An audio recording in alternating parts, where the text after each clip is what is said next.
중세의 신중심에서 벗어나 인간의 이성을 중시한 근대는 과학기술의 발전을 통해 풍요로운 인류를 이룩할 것만 같았지만 전초오류로 인해 인간의 끝없는 욕망과 욕심을 낳게 했습니다.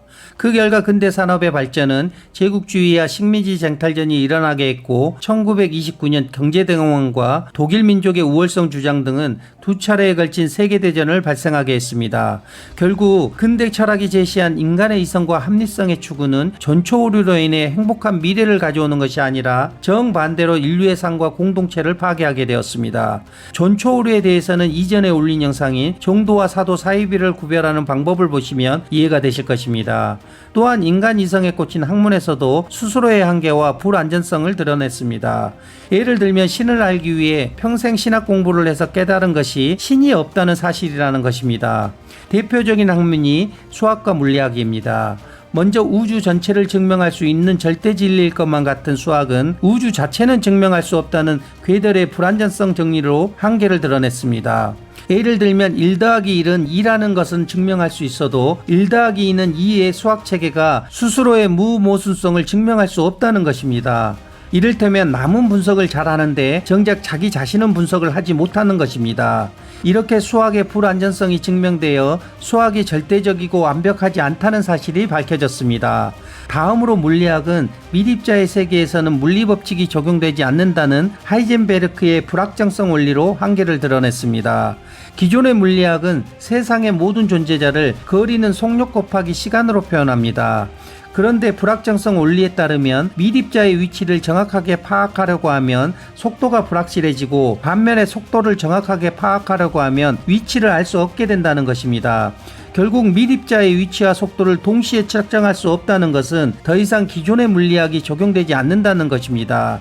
이러한 미립자의 불확정성 원리는 측정 도구와 방식의 문제가 아니라 미립자들의 원래 속성이라는 코펜하겐 해석을 내놓았습니다. 이로써 물리학이 세상을 완벽하게 예측할 수 없다는 사실이 밝혀졌습니다. 결국 두 차례의 세계대전과 수학과 물리학의 한계로 인해 근대 철학이 중시한 인간의 이성과 합리성은 빠르게 붕괴가 되었습니다. 이것에 대해서는 이전에 올린 영상인 철학이 문제를 해결하지 못하는 이유를 보시면 도움이 되실 것입니다. 여러분이 이 영상을 끝까지 보시면 근대에서 벗어나려는 현대 철학을 명확하게 알 수 있습니다. 현대 철학은 근대의 이성과 합리성에 대한 두 가지 태도로 시작합니다. 첫 번째는 근대 철학은 존재 자체를 잊고 구체적인 사물이야 현상만을 탐구하는 인식론과 관념론을 비판하면서 존재론을 주장한 인물이 하이데거입니다. 그는 존재와 시간에서 우리는 일상을 살아가면서 존재자에게만 관심을 가졌지 정작 가장 중요한 존재를 탐구하지 않았다는 것입니다. 예를 들면 나는 있다라고 할 때 나에게만 관심을 가졌지 정작 있다에 대해서는 한 번도 탐구하지 않았다는 것입니다. 그렇다면 존재와 존재자는 어떤 차이가 있을까요? 하이데거에 따르면 존재는 존재자를 존재하게 하는 것이고 존재자는 존재를 포함하지 않는 세상의 모든 것이라고 했습니다. 예를 들어 나는 있다라고 할 때 나는 존재자이며 나는 있는 상태에 있습니다. 여기서 주목해야 할 것은 내가 나로서 있을 수 있게 하는 그 무엇, 다시 말해서 그 존재가 무엇을 의미하는가입니다. 하이데거는 이렇게 현재 존재하면서 세계 안에서 자기 자신을 이해하고 존재가 무엇인지 물을 수 있는 존재자를 인간이라는 용어 대신 현 존재라고 불렀습니다. 그에 따르면 존재는 숨겨져 있지 않는 비음패성으로서 드러나 있음이라는 것입니다. 그러면 존재자는 현재 존재한다는 시간성을 내포하게 됩니다. 이렇게 시간은 존재에 드러난 그 자체임을 밝혔습니다. 그래서 인간은 시간을 통해 자신의 존재를 경험하게 됩니다. 특히 죽음을 향한 존재라는 개념을 제시하며 죽음이 인간의 삶에 근본적인 의미를 부여한다고 보았습니다. 인간은 자신의 죽음을 인식함으로써 자신의 존재를 더욱 자각하고 더 진실된 방식으로 살아갈 수 있다는 것입니다. 결국 시간에서 드러나는 존재는 비음패성으로서 진리를 의미합니다. 이처럼 하이데거의 존재에 대한 탐구는 자아로 진리가 있다는 절대주의로서 격상오류를 일어나게 했습니다. 그리고 하이데거는 시간과 공간이 어떻게 생기는지, 존재와 존재자가 어떻게 생기게 되는지, 어떻게 현 존재가 될 수 있는지 등은 밝히지 못했습니다. 먼저 시간과 공간은 제가 인류 최초로 밝힌 상호우전성, 상호침투성, 끌어당김성의 법칙에 따라 생겨납니다. 이를테면 의식에서 자아가 상호 의존성의 법칙에 따라 몸과 환경을 분리하면 동시에 상호 침투성의 법칙에 따라 서로를 공유하는 선으로 합일이 되어 있고, 동시에 끌어당김성의 법칙에 따라 다시 하나가 되려고 서로를 끌어당기면서 시간과 공간이 나타나게 됩니다. 그래서 존재자는 시간성뿐만 아니라 공간성도 동시에 내포하는 것입니다.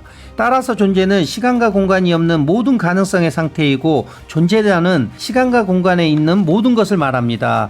현 존재는 시간과 공간이 없는 모든 가능성의 상태에서 시간과 공간에 있는 자기 자신을 이해하고 존재가 무엇인지를 물을 수 있는 존재입니다. 저는 존재자를 자아라고 부르고 현 존재를 본성이라고 부르며, 시간에서 드러남 그 자체인 존재를 변화 그 자체라고 부릅니다. 또한 존재자 자아에서 현 존재 본성이 되는 방법을 자기탐구라고 부릅니다. 자기탐구에 대해서는 뒤쪽에서 자세하게 설명하겠습니다. 두 번째는 모든 문제는 언어 사용의 문제에서 비롯된다고 주장한 비트겐슈타인입니다. 그의 철학은 전기철학과 후기철학으로 분류합니다. 먼저 전기철학은 논리철학 논고에서 말할 수 있는 것과 말할 수 없는 것으로 구분했습니다. 그리고 철학적 문제는 말할 수 없는 것을 말함으로써 만들어진다고 했습니다. 이것을 그림 이론으로 설명하면, 그림은 세 개의 대상들을 그릴 때 합폭 안에서 대응되어 그려지듯이 언어도 세 개의 대상과 대응해야만 한다는 것입니다. 다시 말해서 이름은 대상과 일치해야 하고, 명제는 사실과 일치해야 하며, 언어는 세계와 일치해야 된다는 것입니다. 결국 모든 철학적 문제는 세계와 대응하지 않는 언어를 사용하기 때문에 발생한다는 것입니다. 비트겐슈타인은 기존의 철학, 종교, 형 이상학에서 말하는 신, 영혼, 진리, 본성 등은 실제 그것과 대응하는 것이 없어서 아무런 의미를 갖지 않는다고 했습니다. 그래서 그는 말할 수 없는 것에 대해서는 침묵해야 한다라는 유명한 말을 남기고 학계를 떠나 수행자와 같은 삶을 살았습니다. 저는 말할 수 없는 것을 본성이라고 부르고 말할 수 있는 것을 자아라고 부릅니다. 사실 이온성이며 반쪽인 자아는 비이온성이며 온적인 본성을 설명할 수 없습니다. 다시 말해서 말할 수 있는 자아는 말할 수 없는 본성을 설명할 수 없지만, 본성이 무엇인지 사람들에게 알려주기 위해 설명한 것은 모두 본성의 그림자입니다.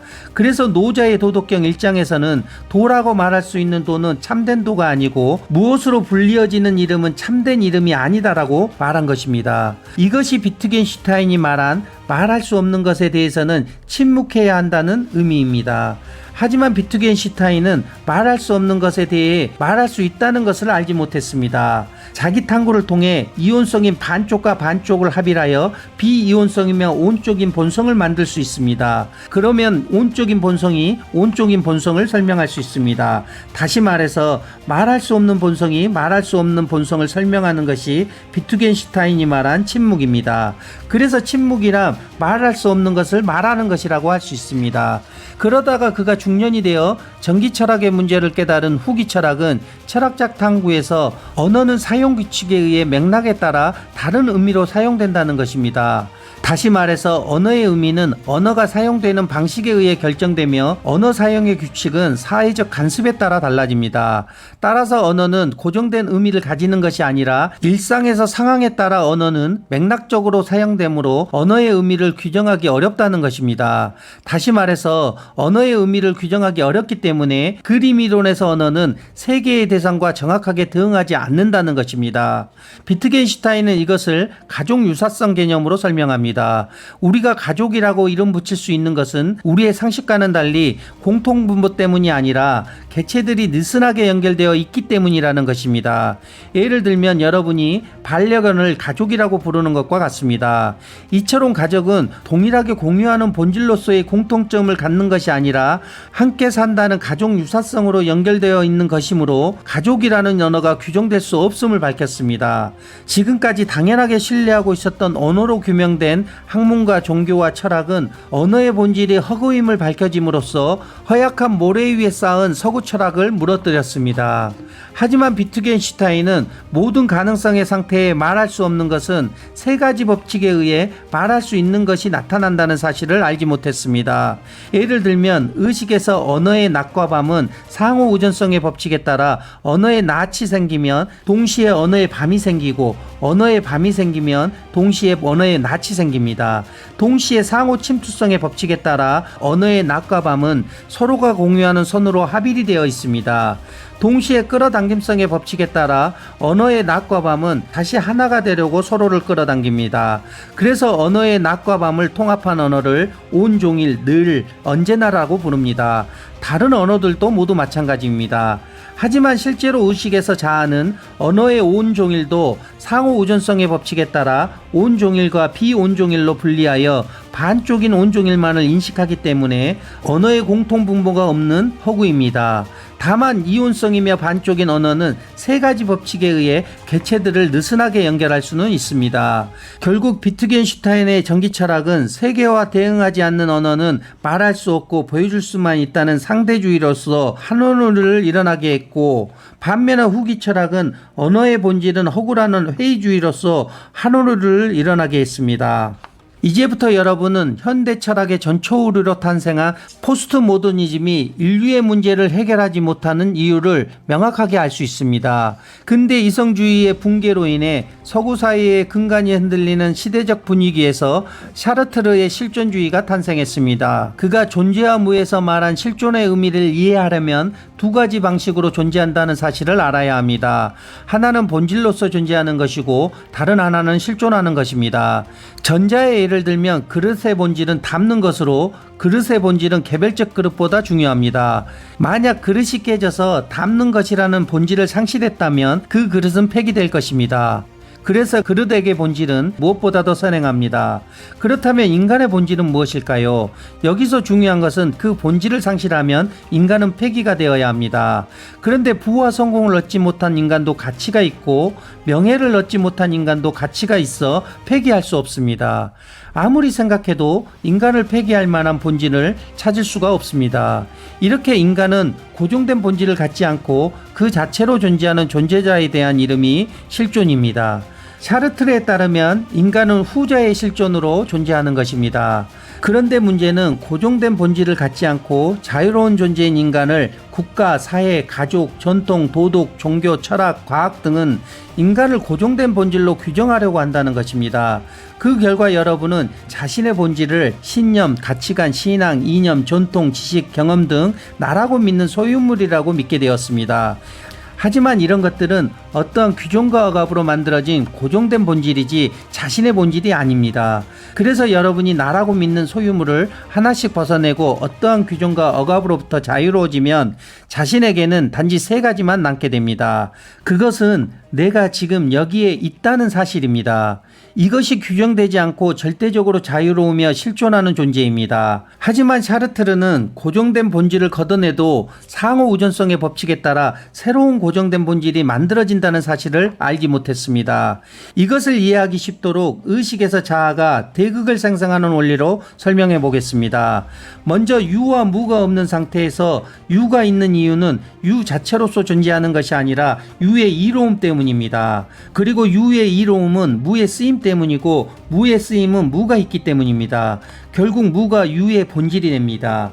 예를 들면 성공과 실패가 없는 상태에서 성공은 성공 자체로서 존재하는 것이 아니라 성공의 이로움인 돈을 번다로 생깁니다. 성공의 이로움인 돈을 번다는 실패의 쓰임인 돈을 못 번다 때문입니다. 실패의 쓰임인 돈을 못 번다는 실패가 있기 때문입니다.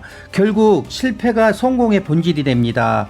이렇게 대극의 순환고리가 한 번 더 돌아가게 되면 먼저 실패는 실패 자체로서 존재하는 것이 아니라 실패의 이로움인 돈을 못 번다로 생깁니다. 실패의 이로움인 돈을 못 번다는 더 큰 실패의 쓰임인 더 돈을 못 번다 때문입니다. 더 큰 실패의 쓰임인 더 돈을 못 번다는 더 큰 실패가 있기 때문입니다. 결국 더 큰 실패는 실패의 본질이 됩니다. 결국 자아로는 고정된 본질을 없앨 수 없습니다. 왜냐하면 자아는 하나의 세계를 두 개의 세계로 분리는 하지만 두 개의 세계를 하나의 세계로 합의는 하지 못하기 때문입니다. 여기서 중요한 사실은 여러분이 이해하기 쉽도록 대극을 생성하는 원리로 설명했지만 실제로는 태양의 빛이 낮과 밤을 동시에 생기게 하듯이 의식에서 자아는 성공과 실패, 실패와 더 큰 실패를 동시에 만들어낸다는 것입니다. 그래서 자아로 고정된 본질을 없애려고 하면 정반대로 새로운 고정된 본질이 계속해서 생겨나게 됩니다. 이를테면 성공은 실패를 끌어당기고 실패는 더 큰 실패를 끌어당기는 것입니다. 그래서 실존주의가 고정된 본질을 걷어내려고 할수록 정반대의 새로운 고정된 본질을 만들어낸 것입니다. 이것에 대해서는 책 멘탈 리셋을 보시면 이해가 되실 것입니다. 또한 샤르트르는 인간이 고정된 본질을 갖지 않게 실존하는 방법을 알지 못했습니다. 여러분이 지금 여기에서 고정된 본질을 갖지 않고 자유롭게 실존하려면 자기 탐구를 통해 삶의 주체를 자아의 동일시에서 벗어나 본성으로 옮겨야 가능합니다. 다시 말해서 고정된 본질을 걷어내려면 자기 탐구를 통해 나의 것과 나의 것이 아닌 것, 마음과 몸과 환경을 하나로 합일해야 된다는 것입니다. 결국 사르트르는 자아로 고정된 본질을 걷어내야 한다는 회의주의로서 한원오류를 일어나게 했습니다. 현대 철학이 일으킨 대표적인 한원오류의 결과는 사회적, 문화적, 역사적 요인에 의해 인간을 고정된 본질로 규정하려는 것을 해체하려고 했습니다. 그 결과 사람들은 정체성의 분열을 겪게 되었습니다. 나아가 진보, 민주주의, 자유 같은 가치가 보편적인 진리를 제공한다고 믿지 않고 대신에 개인의 자유를 무엇보다도 중요시하게 되었습니다. 사람들은 개인의 자유를 구속하는 사회를 타락한 곳으로 여기고 정부를 적대시하고 사회적 가치를 거부하며 신체, 감각, 그리고 성욕마저도 찬양하게 되었습니다. 게다가 지금의 시대에 가장 유용한 물질이야말로 최고의 가치로 생각하게 되었습니다. 이러한 현대 철학의 전초오류로 탄생한 포스트 모더니즘이 오늘날 정치, 경제, 사회의 모든 영역에 이념이 되어 기존의 권위와 체제에 저항을 불러왔습니다. 대표적으로 1968년 유럽 68운동의 사상적 토대가 되어 전 세계로 퍼져나가면서 탈근대적이고 탈이념적인 시대가 도래하게 되었습니다. 그 결과 개인의 자유를 무엇보다도 중요시할수록 상호우존성의 법칙에 따라 정반대로 공동체는 더 위험해졌고 개인의 자유는 더 구속받게 되었습니다. 대표적인 사례가 코로나19에 대한 국가의 방역을 거부하거나 방해한 사건입니다. 그로 인해 경제는 더 나빠졌고 사람들은 더 많이 죽게 되었습니다. 또한 물질을 최고의 가치로 여길수록 상호 우존성의 법칙에 따라 현실은 더 가난해지고 괴로워지게 되었습니다. 이 밖에 현대사회의 문제들도 전초오류의 결과라고 할 수 있습니다. 이와 같이 현대 철학은 인류의 문제를 해결하지 못하고 문제들을 더 많이 만들었습니다. 이것에 대해서는 이전에 올린 영상인 실패하는 이유를 보시면 도움이 되실 것입니다. 이제 여러분은 철학의 역사가 전초오류의 역사라는 것을 명확하게 알게 되었습니다. 그래서 고대에서 중세와 근대를 거쳐 현대에 이르기까지 철학은 인류의 문제를 해결하지 못했습니다. 하지만 멘탈 리셋은 전초오류가 없는 자기 탐구를 통해 인류의 문제를 완전히 해결할 것입니다. 그러면 인류는 괴로움과 가난, 갈등과 분쟁, 폭력과 전쟁 등이 없는 본성으로 사는 새로운 인류가 탄생하게 됩니다. 그래서 지금 여러분이 해야 할 일은 자아를 온전히 이해하고 수용하는 자기 탐구를 통해 삶의 주체를 자아의 동일시에서 벗어나 본성으로 옮기는 것입니다. 그리고 여러분은 삶이 자기 탐구가 되고 자기 탐구가 삶이 되도록 해야 합니다.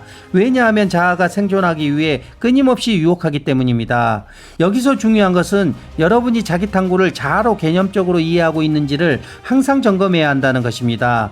왜냐하면 자기 탐구도 자아로 개념적으로 이해하면 전초오류가 일어나 반쪽인 자아로 온쪽인 본성을 만들려는 사도사이비가 되고 자아를 체험적으로 인식하면 반쪽과 반쪽을 합일하여 온쪽인 본성을 만드는 정도가 되기 때문입니다. 그러면 여러분은 지금 이 순간을 살아갈 수 있습니다. 이것이 고정된 본질을 갖지 않고 자유롭게 존재하는 진정한 실존입니다. 다음에 올릴 영상은 철학의 주제 분야에서 후설의 현상학에 관해서 이야기해 보려고 합니다.